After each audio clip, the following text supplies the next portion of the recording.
श्रद्धाशील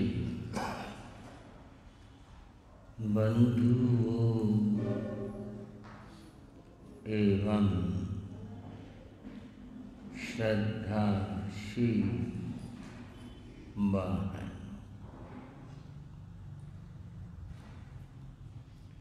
आप सभी श्री उत्तराध्ययन सूत्र की चर्चा श्रवण कर रहे हैं। बंधुओं, भगवान की वाणी साक्षात शुद्ध ज्ञान होती। आज मैं आपके सामने कुछ थोड़ी सी श्रुत की अर्थात ज्ञान की चर्चा करूं। उसका ही कारण कि आज कार्तिक मास के शुक्ल पक्ष की पंचमी तिथि और वार तो हर रोज ही आते हैं।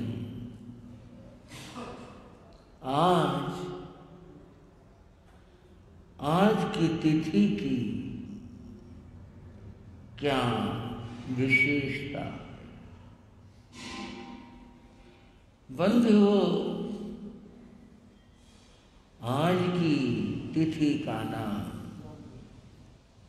श्रुत पंचमी, श्रुत ज्ञान को कहते हैं।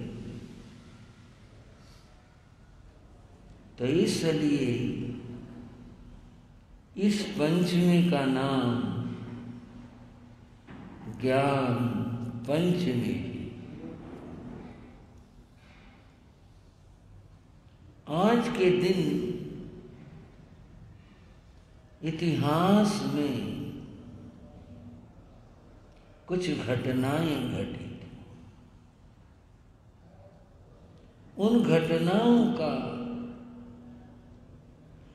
आज स्मरण दिवस है।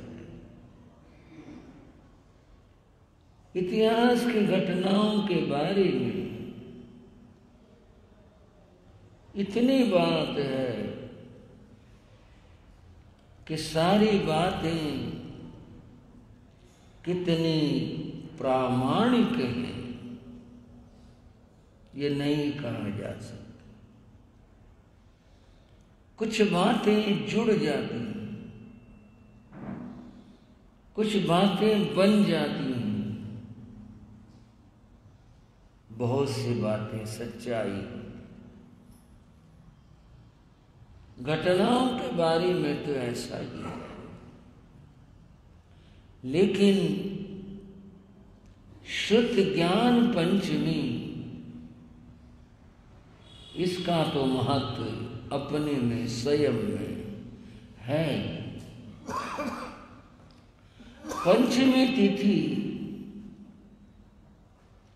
कुछ है ही यदि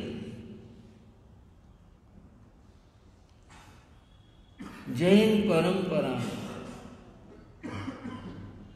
संवत्सर महापर्व मनाया जाता है। उसको संवत्सर महापर्व को पंचमी में मनाते हैं और तब भी यही कहते हैं कि आज पंचमी है, संवत्सरी। ये साल में 12 पंचमी आदि सबके अपने नाम हैं। श्रावण की पंचमी का नाम नाग पंचमी है। और बंधुओं, जब माघ मास आता है उसके शुक्ल पक्ष की पंचमी वसंत पंचमी कहलाती है। उस तिथि के बारे में पौराणिक मान्यता है, वैदिक मान्यता,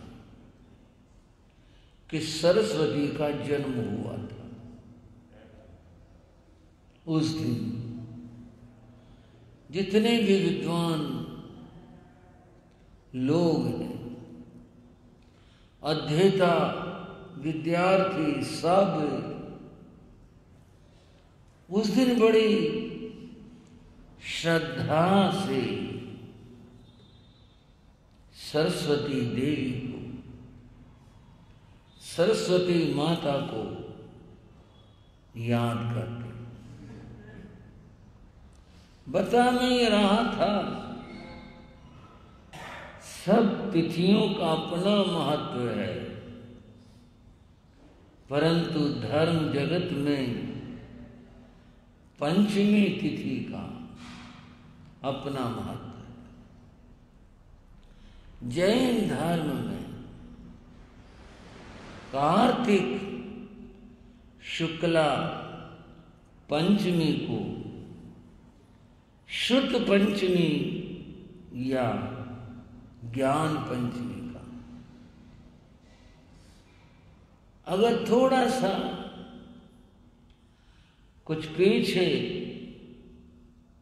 इतिहास के पृष्ठों को हम पलट करके देखें तो एक घटना उसके साथ पढ़ने में आती। बंधुओं, हमारे एक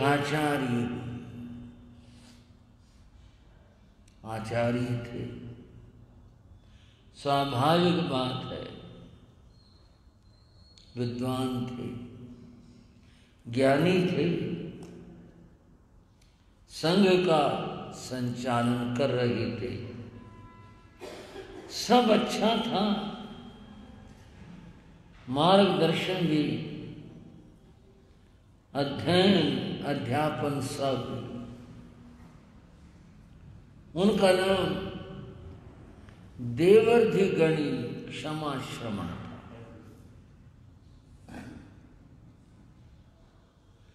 क्षमा श्रमण उनके नाम के साथ जुड़ा। वो इसलिए जुड़ा कि विपरीतताओं में वे क्षमाशील रहे, उन्होंने क्रोध नहीं किया, शांत रहे। देवर्धि उनका नाम था। बंधुओं, छोटी सी बात कभी कितनी बड़ी हो जाती है। छोटा सा तिल या छोटा सा बीज क्या रूप ले लेता है। देवर्धि गणी को प्रातिशाय, जिसको जुकाम कहते हैं, वो हो गया। बीमारी तो बीमारी है, छोटी हो बड़ी हो।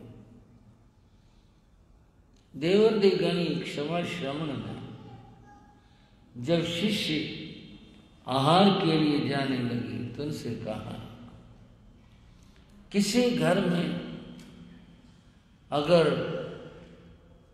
सौंठ का योग मिल जाए, सौंठ जिसको कहते हैं, उसका थोड़ा टुकड़ा ले आना, देख लेना। ले लेते हैं। इस रोग में वो औषध है, प्राण सुख होती है। शिष्य गए, कहीं योग मिल गया, गृहस्थ ने बड़ा सा टुकड़ा देना चाहा, संतों ने कहा नहीं भाई छोटा सा चाहिए। गृहस्थ समझदार था, ज्ञानी था, उसने कहा महाराज ले जाओ। एक साधु जगत के जो भार का शब्द है मोड़मा, यानी वापिसी, वापिसी का ले जाओ, मतलब आपके काम जितना आए काम ले लेना, जो बच जाए हमारा वापस दे देना। अगर ये कहकर लाए हूं वापसी, तो साधु उस वस्तु का यथेच्छ प्रयोग करके शेष वापस दे आते। कहकर न लाए हों वापसी के बाद फिर वापस नहीं कर सकते। वो तो तभी होगा जो कह कर लाए।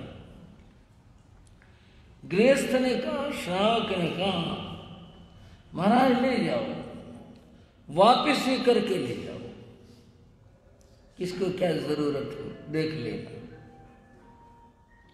संतों ने कहा ठीक है। वे ले आए, आचार्य श्री को वह दिया।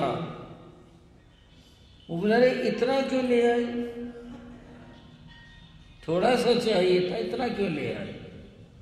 बोले जी वापिसी का लाए, जितना लगे लगा लो, और किसी को चाहिए तो वो भी ले लो, शाम को वापिस हो जाएगा, फिर तो ठीक है।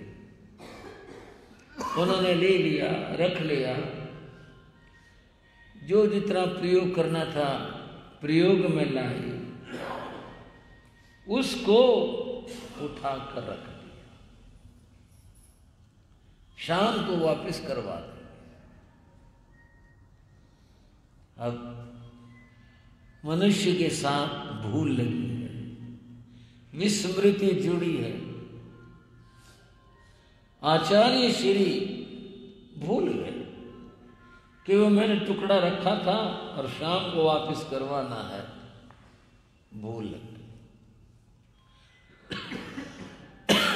वो रखा रहा, रह गया। रात हुई, जब उन्होंने अपना आसन कुछ ठीक किया या उनका वहां पर हाथ लगा, हाथ लगते जब अरे ये तो सौंठ रह गई, बड़ी गलती लगी, वापस करनी थी, रात्रि में रह गई, बहुत गलती हुई है। तो थोड़ा उन्होंने और इस बात को महसूस किया और ज्यादा महसूस किया, बहुत गलती हुई। बता, अब कोई और संत से ये गलती होती तो वह मेरे पास आलोचना भी कर लेता और मैं भी उसको डांट कर कहता, मुनि क्या कर रहे हो तुम, तुम्हें ख्याल नहीं है। लेकिन ये तो मुझसे हो गया, अब क्या हो। वो सोचते रहे, देखो स्मृति जवाब देगी, याद ही नहीं रही बात, याद ही नहीं। और गहराई में थोड़ा चले और क्या सोचने लगे, बताओ ऐसी साधारण सी मोटी सी बात थी, यही याद नहीं रही। इसका मतलब है कि मेरी स्मृति कमजोर हो गई, अब मुझे चीज भूलने लगी। अगर ये स्मृति कमजोर इस तरह होती रही तो जो मैंने ज्ञान सीखा और पाया है, मैं तो उसको भी भूल जाऊंगा। ज्ञान अगर भूल गया फिर क्या होगा। और थोड़ा सोचने लगे थे इस विचार, चलो मैंने तो जीवन में जो करना था कर लिया। जो आगे आने वाले संत हैं ये तो समय घटने वाला है। हर चीज, शारीरिक बल, क्षमता, वैभव, सब चीजें इस पंचम काल में घटती जाएंगी, बुद्धि भी घटेगी। उन संतों की क्या स्थिति होगी? मुझे जो ज्ञान याद है, चलो मैंने अपना समय बिता लिया, आगे क्या होगा? ये तो ज्ञान इस तरह विलुप्त हो जाएगा। ज्ञान को सुरक्षित रखना चाहिए। और इसका क्या उपाय है, कैसे रखा जाए? तब उन्होंने उस रात में सोचा था, विचारा था, ज्ञान का लेखन होना चाहिए। श्रावको क्या सोचा आचार्य श्री ने? लेखन। तब तक लेखन नहीं, तब तक ज्ञान लिखा नहीं जाता, सब मौखिक था, मुंह ज़बानी था। इसीलिए को शुद्ध कहते हैं, सुनकर जो पाया जाता है। गुरु ने शिष्य को सुनाया, उसने याद कर लिया, सुनकर हुआ ना, शुद्ध सुनकर पाया गया। उन्होंने कहा से तो भूल जाते हैं। ज्ञान अगर लिख लिया जाए तब लेखन का विकास हो चुका था। दूसरे धर्म वाले अपने धर्मशास्त्र और ग्रंथ लिखने लगे थे। उनके ग्रंथ लेखन में आ चुके थे, जैन धर्म में नहीं आया था। उसका कारण था एक तो ये कि संत लोग मेहनत करते थे, ज्ञान याद रखते थे, सीखते थे एक दूसरे से। एक और बात थी कि लिखने के बाद में वो 2-4 पन्ने का मामला तो है नहीं ना, वो तो बहुत बहुत लिखा जाएगा। उसको रखेंगे कहाँ? किसी गृहस्थ के घर में रखा तो वो तो प्रतिलेखना करने से रखे। अब रखने के लिए एक मकान की जरूरत होगी, स्थान की जरूरत होगी। अब उसको कुछ भी नाम दे लो, होगा तो वो मकान ही, आश्रम कहो, कुछ और कहो, कुछ भी कहो। और साधु लोग ठहरेंगे वहाँ, शास्त्र रखेंगे, बैठेंगे, पढ़ेंगे। लेखन होना तो ये सारी बातें उससे जुड़ी हुई हैं। फिर ये मठाधीश बनेंगे साधु लोग, मठाधीश भी हो जाएंगे। फिर जो संयम परिग्रह की बात है वो तो सारी की सारी खत्म हो जाएगी। इसलिए जैन धर्म में जैन साधुओं ने लेखन को स्वीकार नहीं किया था कि नहीं, लिखना नहीं चाहिए। लिखने से तो बड़ी समस्या उत्पन्न हो। और भी बात थी, और ये बात थी, क्या उदाहरण दिया गया? कोहलू होता है, कोहलू जिसमें तेल निकालते हैं। अगर उसमें कोई जीव गिर जाए कोहलू में, कोई छोटा जीव, कोई चींटी, कोई ऐसा जीव, कोई नन्हा जीव, कोई उसमें गिर जाए, पूर्ण योग से शायद वो कहीं किनारे विनारे लग जाए, इधर उधर, और बच जाए। किताब के पन्नों में तो जो आ गया वो नहीं बच सकता। क्या उदाहरण दिया? पन्नों के बीच में जो आ गया उसके बचने का कोई सवाल नहीं है। कोहलू में पड़ा हुआ जीव तो शायद बच जाए, पर किताब इन पन्नों के बीच में अगर कोई आ गया वो नहीं बच सकता। इसलिए इसमें हिंसा है, ये नहीं करना।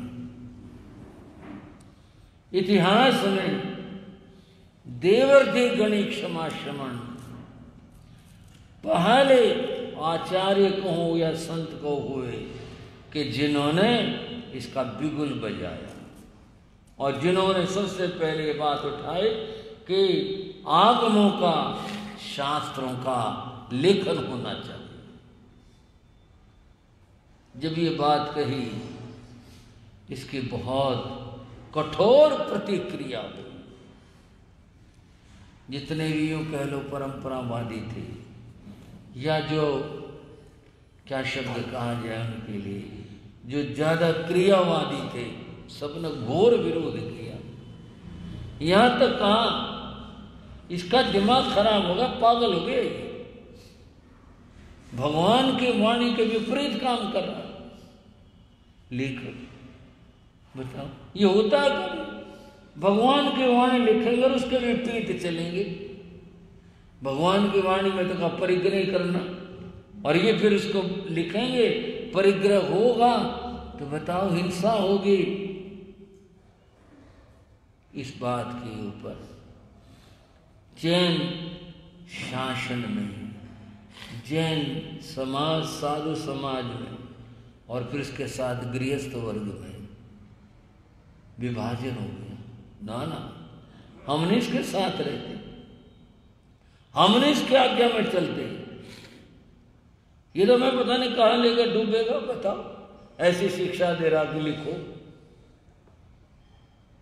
ये थी बात। उनका भाव तो ज्ञान के सुरक्षित रखने का था, लेकिन विरोध करने वालों भरपूर विरोध किया। पता नहीं कितने लोगों ने तो गालियां दी, कितना विरोध किया। वो शांत रहे, इसलिए क्षमा श्रवण कहला। उन्होंने तब एक सम्मेलन का आयोजन किया, साधु सम्मेलन का, और उस सम्मेलन में सब संतों को कहा जिसको जो याद है वे एक दूसरे को सुनाएं, ताकि ये पता चले इसको कहां तक और कितना याद है, ये पता चले। ज्ञान सुनाया गया, पता चला यह है। और इतना सारा लोप हो गया, ये वाला किसी को भी याद नहीं, शास्त्र नाम है खाली, ये वाला किसी को याद नहीं, ये किसी को याद नहीं। बड़ा नुकसान हुआ। हमारे तो ये धरोहर है, हमारा तो धन है, वैभव है, सब कुछ यही है, और ये हमारा जाता रहा, खो दिया। देवर देगणे बोले इसका लेखन करो, इसको लिखो। उस भारी विरोध के बाद में बंधु शास्त्र लेखन का कार्य शुरू हुआ था। और भी इसमें घटनाएं हैं जिसके अंदर भद्रबाहु स्वामी के प्रश्न और बातें, वो सब अलग की बातें। यहां तो इतनी बात है, उनका घोर विरोध हुआ, पर विरोध के बाद भी उन्होंने इस कार्य को किया। करो बंधुओं, लेखन तब शुरू हुआ था। समझ गए इतिहास किस बार है, यहां से शुरू हुआ। और यूं भी कहते हैं जिस दिन वो लेखन संपन्न हुआ, जिसको जितना याद था, जो लिखा गया, वह फिर इस पंचमी को संपन्न हुआ। और एक बार इसकी फिर से वाचना की गई कि भाई देखो क्या सही और कैसे है।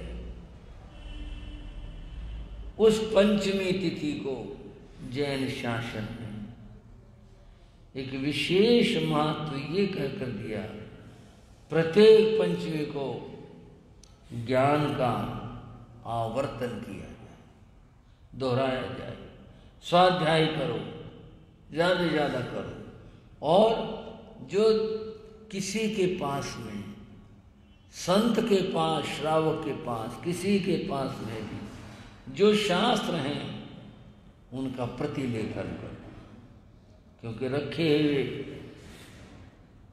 जीवोत्पत्ति हो सकती है, उससे जीव उत्पन्न हो, उनकी रक्षा करो।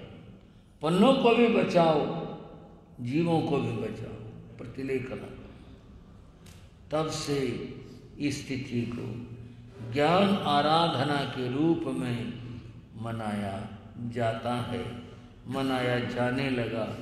हो सकता है इससे पहले ज्ञान पंचमी को किस रूप में, कैसे, ऐसे ही मनाया जाता होगा।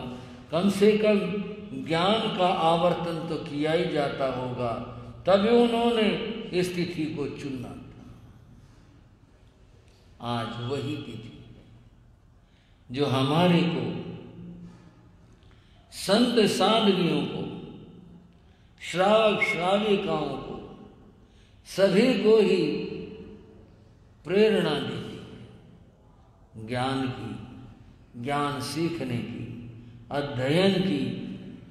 इसके बिना कुछ पहचान नहीं होगी। पहचान होगी तो ज्ञान से होगी, आवश्यक है, परम आवश्यक है।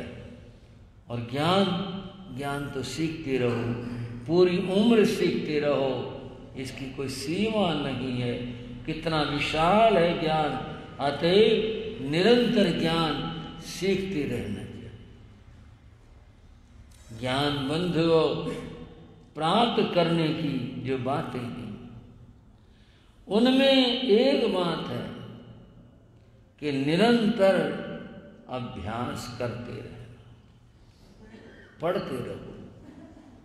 आपने वरदराज की बात सुनी होगी, जो एक बिल्कुल ही मंद बुद्धि बालक था, उसे नहीं आता था कुछ भी, और उसको विद्यालय में, गुरुकुल में पढ़ने के लिए भेजा गया। उसे कुछ नहीं आता। हर रोज उसके ऊपर डांट पड़ती थी। अध्यापक उसे कहते, तुझे नहीं आता तो मूर्ख है, तो जड़ है। और एक दिन उसको विद्यालय से निकाल दिया, भाग यहां से, तेरे को कुछ नहीं आया। वहां से वो चल पड़ा। रास्ते में कुआं था, पानी पीने के लिए वहां पर रुक गया। पहले लोग इस कार्य को बड़े श्रद्धा से करते थे। बाल्टी रखी थी, उसने पानी निकाला, पानी पिया, बैठ गया। वहां उसने एक चीज देखी। वो देखा कुएं की मुंडेर पर पत्थर रखे हुए थे या लगे हुए थे, उन सब पर निशान थे। वो सब ये निशान जो है, ये किसने बनाए? क्योंकि रस्सी जो खींचते थे वो उस निशान के बीच में आती थी ताकि इधर उधर न फिसले, और फिर उसको खींचते थे। ये निशान किसने बनाए? जब पत्थर लगाए तब ये बनाकर लाए थे। क्या हुआ?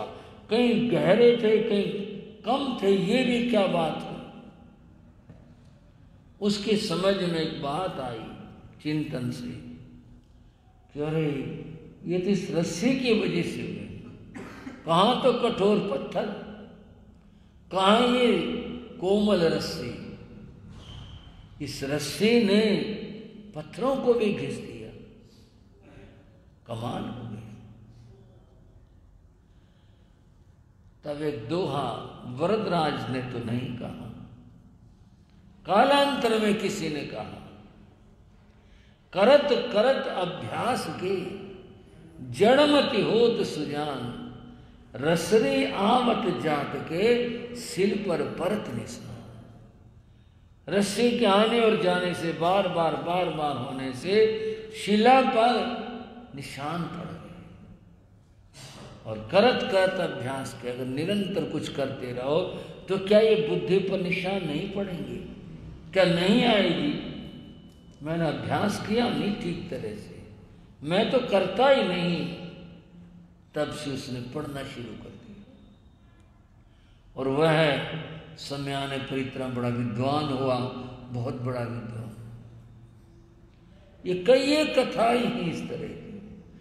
इन सब का सार एक ही है कि अभ्यास करने से ज्ञान आता है। जैसे पत्थर को रगड़ने से चमक उत्पन्न होती है, ऐसे अभ्यास करने से ज्ञान प्राप्त होता। जड़मति, जिसकी बुद्धि बहुत ही मंद है, जड़ है, अभ्यास से वो भी सीख लेते। ज्ञान की चर्चा में और पंचमी की चर्चा में बंधुओं आचार्य वृद्धवादी का स्मरण हो आता। एक और आचार्य हुए जैन धर्म में, उनका नाम था वृद्धवादी आचार्य। वृद्धवादी आचार्य कौन थे और उनका क्या प्रसंग है, बड़ी रोचक कथा। मुकुंद नाम का एक व्यक्ति था, नाम था मुकुंद। कहीं उसने सत्संग सुन लिया, उसे बहुत अच्छा लगा सत्संग, और वह सत्संग सुनाने वाले आचार्य को, जो जैन आचार्य थे, उनसे ये कह बैठा कि मुझे भी आप शामिल कर लीजिए अपने में, मुझे बहुत अच्छा लगा, आपकी बातें मुझे बहुत प्रिय लगी। उसने और आग्रह किया कि मुझे शामिल कर दो। वो जो भी कुछ घटा उस समय में, उनको दीक्षा दे ली गई। दीक्षा देने के बाद में तब आचार्य ने कहा, मुकुंद मुनि, अब तुम ज्ञान का अभ्यास करो, सीखो, ज्ञान प्रकाश है, इसके बिना बात बनेगी नहीं। अगर आत्म कल्याण करना है तो ज्ञान सीखना होगा। ठीक है गुरुदेव। आचार्य ने उसे एक पद दिया याद करने के लिए, और मुकुंद मुनि से याद करने लगे। पर यहां भी वही हुआ, वो कभी पहला अक्षर भूल जाए, कभी अंत का भूल जाए, फिर पूछ कर गुरुदेव क्या बताया था, वो ध्यान नहीं रहा, वो फिर बताएं, और ये होता रहा। एक पद को कुछ तो कहते हैं 6 महीने तक रटते रहे, याद ही नहीं हुआ। बाकी सब ठीक था, पढ़ने के नाम के ऊपर उन्हें याद नहीं होता था। एक बार कहीं आचार्य देव पधारे थे, ठहरे थे किसी स्थान पर, और साधुओं को बाधा न पहुंचे, तो वो आचार्य की आज्ञा लेकर उस स्थान के बाहर जो चबूतरा या कोई जगह थी, वहां बैठ करके याद करने लगे। बैठे हुए रट्टा लगा रहे थे, याद कर रहे थे। सामने एक ब्राह्मण का घर था। अब ऐतिहासिक बात है, इसमें ब्राह्मण की, क्षत्रिय के, वैश्य का सवाल नहीं, व्यक्ति का सवाल है। वो विद्वान था। उसने देखा ये साधु सवेरे से चक चक चक चक कर रहा है, क्या कर रहा है।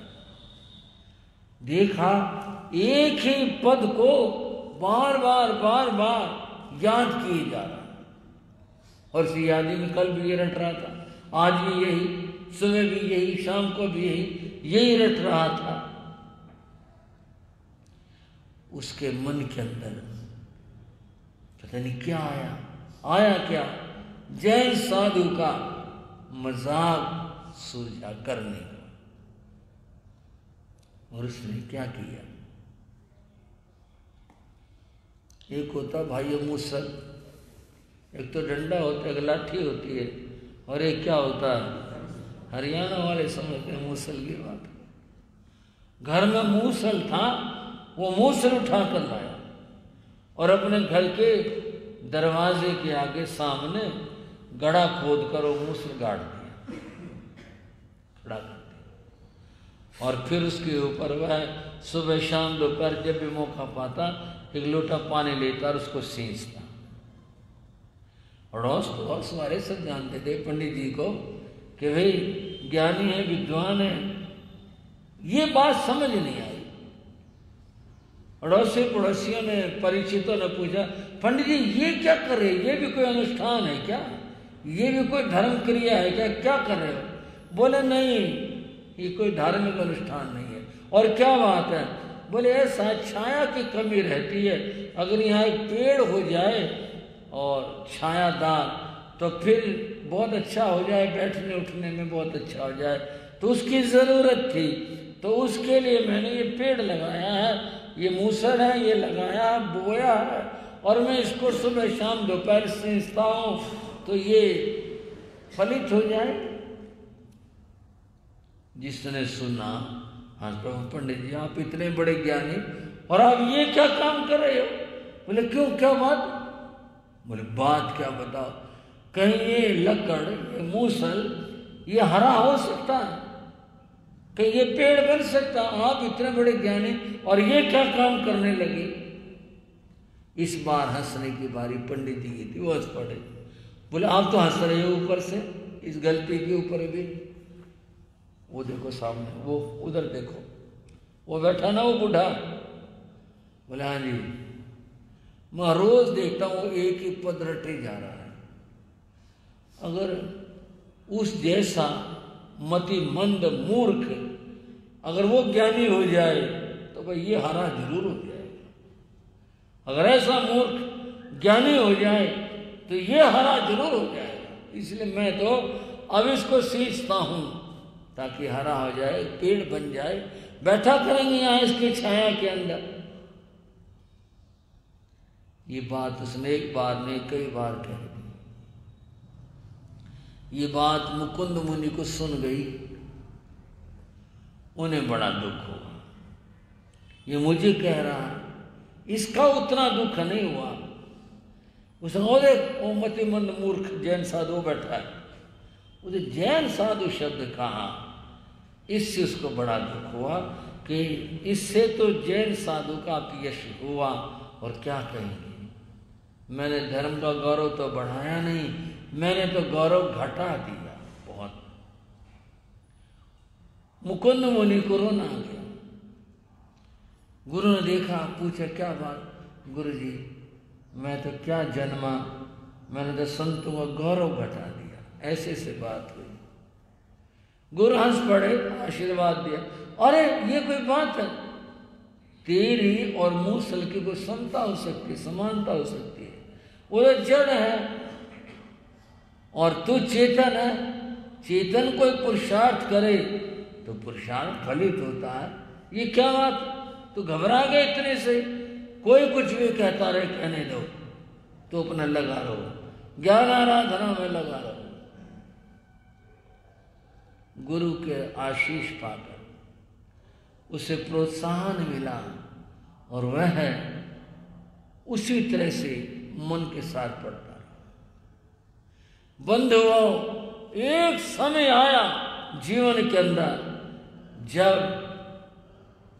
मुकुंद मुनि सारे शास्त्रों का पारगामी विद्वान बने, और केवल जैन धर्म ही नहीं, सारे अन्य धर्मों का भी इतना बड़ा विद्वान। और समय आया कि जब मुकुंद मुनि को आचार्य पद प्राप्त हुआ। बोलो मुकुंद मुनि की।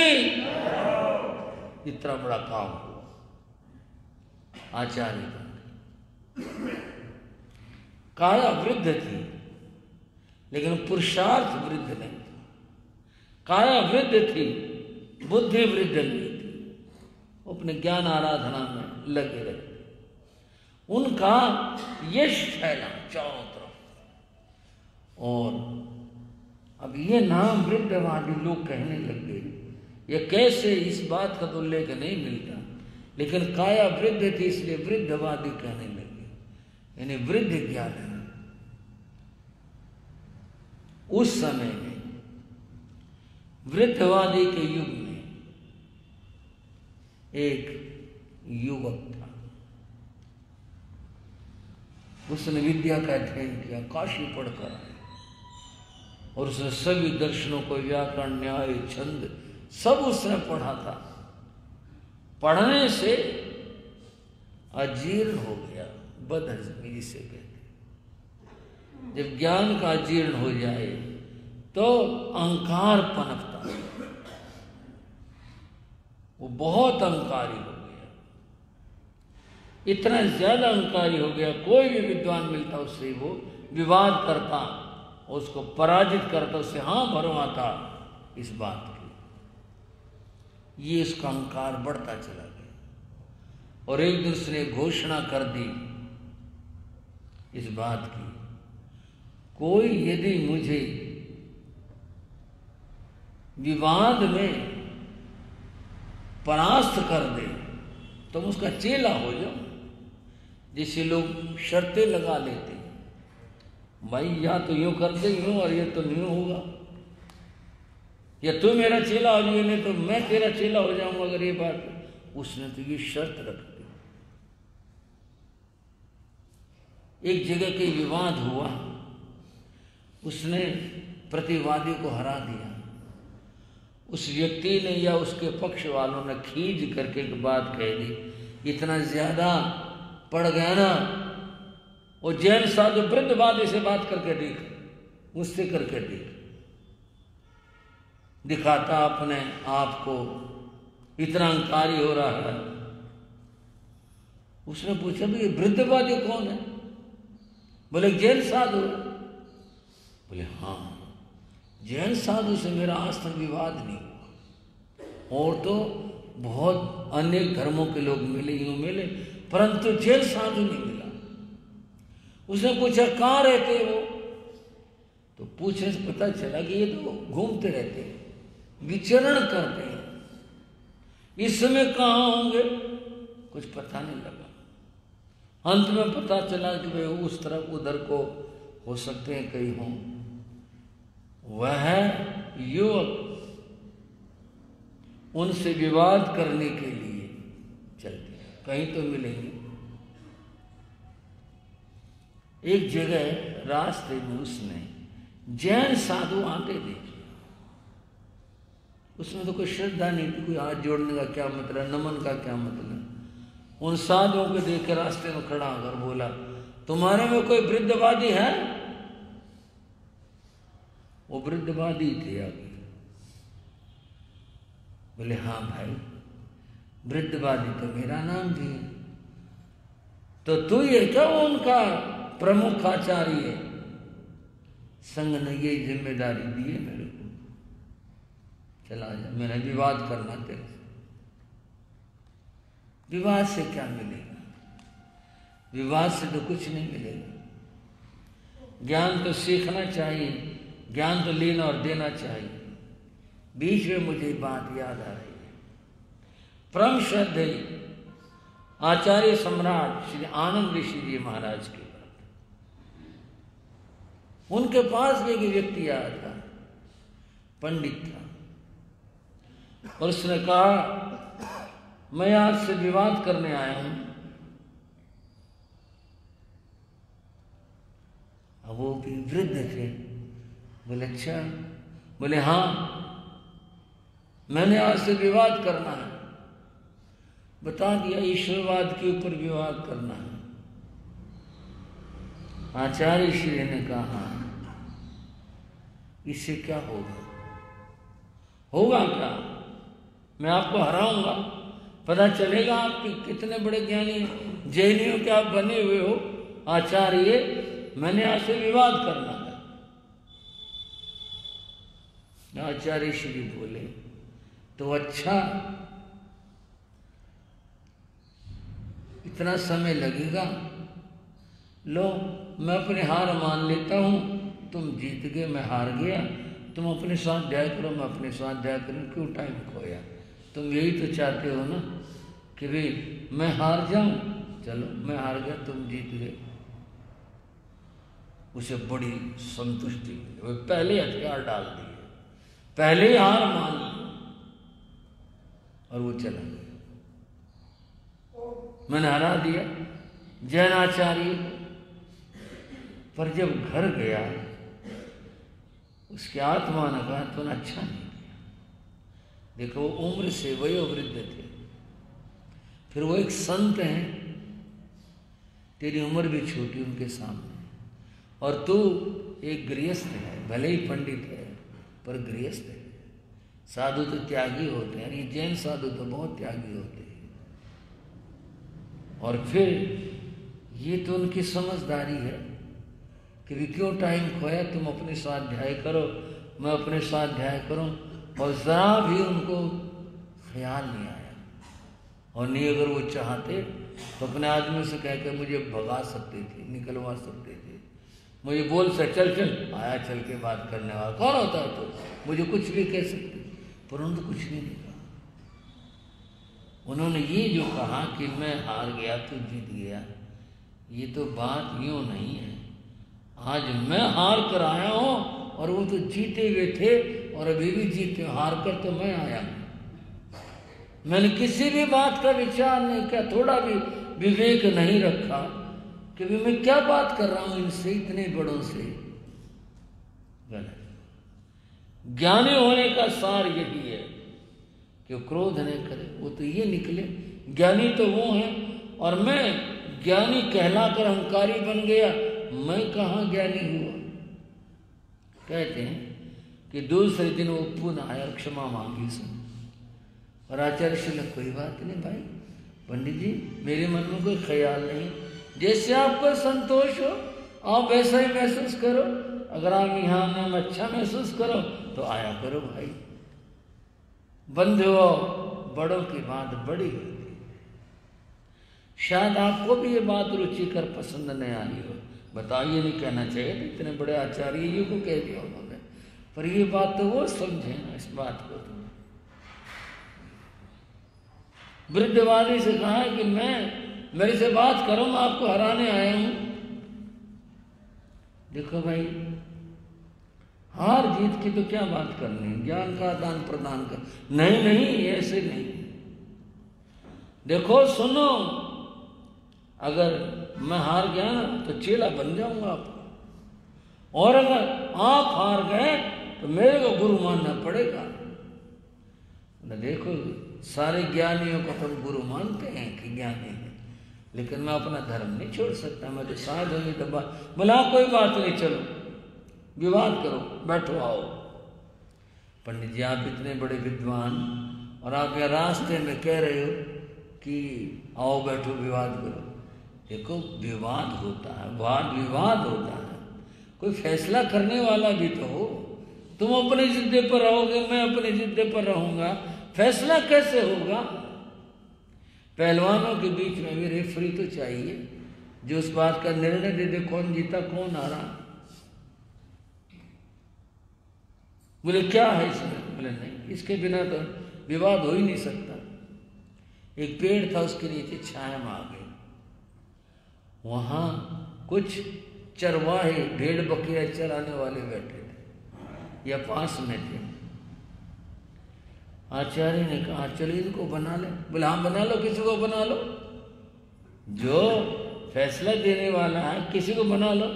उनको बुलाया और आचार्य श्री ने कहा हाँ भाइयों। बोले हाँ जी, क्या कर रहे? कुछ नहीं, हमारी भेड़ है बकरियां। बोले ये हमारे पंडित जी हैं, मैं संत हूँ, हम कुछ बात करेंगे, तुम ये बताना सही कौन है गलत कौन है, बता दोगे? बोला क्यों नहीं बता देंगे, बता देंगे। भाई किसी को खामखा चौधरी बना दो, कौन नहीं बनना चाहेगा? सारे सरपंच बनने को तैयार है। हाँ जी। बोले बता देंगे, क्यों नहीं बता देंगे? बोले ठीक है बैठ जाओ, तुम्हारी बातें सुनते रहना और जिसके बाद ठीक हो बता देना कि ये ठीक है। पहला नंबर पंडित जी ने लिया और उन्होंने संस्कृत में भाषण किया, जो भी विषय था रखा, खूब से उसके ऊपर बोले और जब बात पूरी होगी तो कहा जवाब दो। आचार्य वृद्धवादी ग्रामीण भाषा में बोले, संस्कृत में बोले ही नहीं। उन्होंने स्वर्ग के बारे में प्रश्न है या नहीं है, उन्होंने बिल्कुल सहज भाषा में अपनी बात कही, उसके सारे प्रश्नों का उत्तर दिया, पर दिया ग्रामीण भाषा में। पंडित जी ने कहा ये तो मूर्ख है, अपने आप ही सिद्ध हो गए तो बताओ, इसको आती नहीं संस्कृत बोलने, समझ तो जरूर लिया इसने, पर आती नहीं, बोलने नहीं आती। हम अब देखो क्या होगा। फैसले की बारी आई तो दोनों ने कहा, हाँ भाई फैसला दो। बोले तो मूर्ख है, पता नहीं क्या बकवास कर रहा है इतनी देर का। ज्ञान तो इन्होंने सुना महात्मा जी ने, ज्ञानी तो ये हैं, इसको तो कुछ आता नहीं, पता नहीं क्या कर रहा था ये। जब का हो गया जी फैसला, ये जीते ये हारा। पंडित जी का मुंह उतर गया, तो बड़ा काम खराब हुआ। मेरे को क्या पता था, मूर्खों ने तो मूर्खता की बात करनी थी, इन्हें कुछ पता तो है नहीं, मूर्ख नहीं है तो। आचार्य श्री बोले, पंडित जी नहीं ऐसा ना सोचो, निराश ना हो, मैं ऐसा कुछ आपको कह नहीं रहा। देखो ये तो बातें विद्वानों की, हाँ विद्वानों के बीच की बात है ये तो, बिल्कुल ठीक बात है आपकी। तो राजसभा में चल पड़ते हैं, वहां जाके बात कर लेंगे। बोला चलो। बंधु राजसभा में गए, राजा के सामने जाके बात रखी। राजसभा में तो विद्वान होता है, बोला कोई बात नहीं, विद्वान बैठा दी, हाँ भाई सुनो इनकी बात और करो फैसला। दोनों के बीच में विवाद हुआ। वो पंडित जी ने बीच में वो ग्रामीण भाषा का प्रयोग कर लिया बीच में, इसलिए कि जो नहीं समझता ना वो भी समझ लेंगे, हाँ भैया इन्होंने बढ़िया सुनाया देखो। और वहां जो वृद्ध वाले आचार्य थे वो संस्कृत में बोले, धारा प्रवाह जो उन्होंने कहना था कहा। फैसले की बात आई तो पहला फैसला ये दिया विद्वानों ने, जब आप संस्कृत संभाषण पूरी तरह नहीं कर सकते तो आपको विवाद करने की जरूरत क्या थी। पहले आप संस्कृत संभाषण सीख कर आओ, फिर तत्व की बात करना। उसके बाद तत्व के बारे में आचार्य का पक्ष प्रबल था, उन्होंने जो निरूपण किया, फैसला ये हुआ, आचार्य जी जीते और ये हारा। पाँव में गिर गया, बोला जी वचन के अनुसार चेला बना लो। बोला नहीं ऐसे हम चेला नहीं बना, कोई तत्व ज्ञान सीखे, तुम्हें कुछ बात समझ में आए, चेला बनना। फिर हम ये काम करते नहीं, हम तो चेला बनाते ही तब हैं कि जब कोई आदमी तत्व को सीख ले। उसने सीखा और अंत में शिष्य बना और बंध हुआ। आचार्य वृद्धवादी जो वृद्ध थे, जो लेकिन बहुत बड़े ज्ञानी थे, उनका यह शिष्य सिद्धसेन दिवाकर कहलाया। क्या नाम लिया? सिद्धसेन दिवाकर। दिवाकर सूर्य को कहते हैं, मुनियों में सूर्य के समान। आचार्य बने। बंधुओं, सिद्धसेन दिवाकर की कथा क्या अद्भुत है। उन्होंने आचार्य के चरणों में रहकर क्या सीखा पाया। तो बंधुओं, ज्ञान की साधना उम्र से नहीं होती, लगन से होती है। जिसके मन में लगन हो कि मैंने ये सीखना, ये जानना है, वो ज्ञानी बना करता है। आज का दिन, कार्तिक शुक्ला पंचमी का दिन, ये प्रेरणाएं लेकर आता है चतुर्विध संघ के लिए कि ज्ञान सीखो। साधु साधियां तो सीखी। श्रावकों को भी शास्त्र अभ्यास करना चाहिए, तत्व ज्ञान का अभ्यास करना चाहिए। तत्व ज्ञान से ही अंतर नेत्र खुलते हैं, उससे ही सब कुछ दिखाई देता है। बंधु, आज का दिन दो बातों की प्रेरणा देता है कि हम नया सीखने के अभ्यासी बने और जो सीखा उसके प्रतिलेखना करें।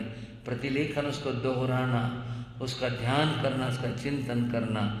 ज्ञान से ही मुक्ति होगी, इसलिए कहा ज्ञानान मुक्ति। ज्ञान के बिना मुक्ति प्राप्त नहीं होती। मुक्ति मोक्ष पानी है तो ज्ञान की साधना करो, ज्ञान का अभ्यास करो। आज के दिन हम सभी ये कामना करते हैं हमें भी ज्ञान का ये अतुलनीय प्रकाश प्राप्त हो, हमारे भीतर का अंधकार, अज्ञान अंधकार दूर हो और हम विज्ञान के प्रकाश में अपने जीवन और संयम की यात्रा को आगे बढ़ा सकें। इन चर्चाओं के साथ आज की चर्चा को ज्ञान की प्रेरणा देते हुए विराम देता हूँ। चत्तारि मूलम अरिहंता मंगलम, सिद्धा मंगलम, साहू मंगलम, केवली प्रणतो धम्मो मंगलम, चत्तारी रघुत्तमा, अरिहंता रघुत्तमा, सिद्धा रघुत्तमा, साहू रघुत्तमा, केवली प्रणतो धम्मो रघुत्तमो, चत्तारी शरणं प्रविज्यामि, अरिहन्ते शरणं प्रविज्यामि, सिद्धे शरणं प्रविज्यामि, साहु शरणं प्रविज्यामि, केवली प्रणतं धम्मं शरणं प्रविज्यामि। ये चार शरण दुख हरण जगत में और न प्राणी करे आचरण, उसका अजर अमर पद होगा, उसका सदा ही मंगल हो। मंगलाशीर्वाद, मंगलाशीर्वाद, मंगलाशीर्वाद।